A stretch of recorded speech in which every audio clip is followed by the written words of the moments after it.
سامعین و ناظرین، السلام علیکم ورحمۃ اللہ وبرکاتہ۔ آج کی کہانی چونٹی کا خالق کون ہے۔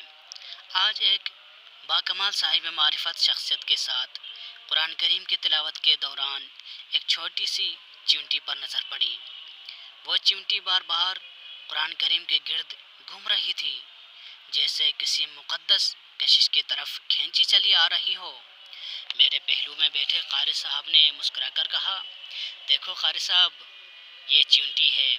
انسان اگر چاہے تو اسے مار سکتا ہے، لیکن اسے زندہ کرنے کی طاقت کسی کے پاس نہیں، نہ کسی سائنسدان کے پاس، نہ کسی ٹیکنالوجی کے پاس۔ میں نے دل کی گہرائی سے مسکرا کر جواب دیا، جی آپ نے بالکل سچ فرمایا۔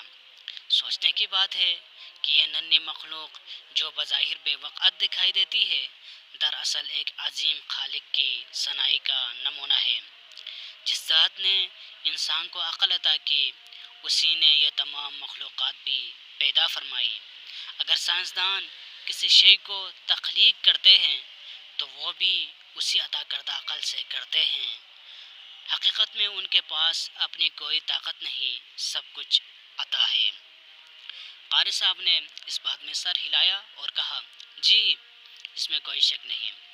تلاوت جاری تھی کہ اچانک اور اتفاقاً وہی سورہ نور کی وہ عظیم آیت سامنے آ گئی جس میں اللہ تبارک و تعالی نے اپنی قدرت کو بڑے فخر کے ساتھ بیان فرمایا ہے۔ ارشاد قدرت ہے، اور اللہ نے ہر اس جاندار کو جو زمین پر چلتا ہے پانی سے پیدا کیا، پھر ان میں سے بعض پیٹ کے بل چلتے ہیں، بعض دو پاؤں پر اور بعض چار ہاتھ پاؤں سے چلتے ہیں۔ اللہ جو چاہتا ہے پیدا کرتا ہے، بے شک وہ ہر چیز پر قادر ہے۔ سورہ نور آیت نمبر 45۔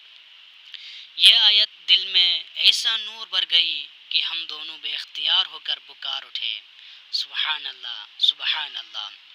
یقیناً یہ آیت صرف ایک بیان نہیں، بلکہ تمام سائنسدانوں اور مخلوق پرستوں کے لیے ایک عظیم چیلنج ہے۔ جو رب ایک چونٹی سے لے کر انسان تک کو پیدا کر سکتا ہے، جو پانی سے ہر قسم کی حیات کو جنم دیتا ہے، وہی سچا معبود ہے اور اسی کی عبادت واجب ہے۔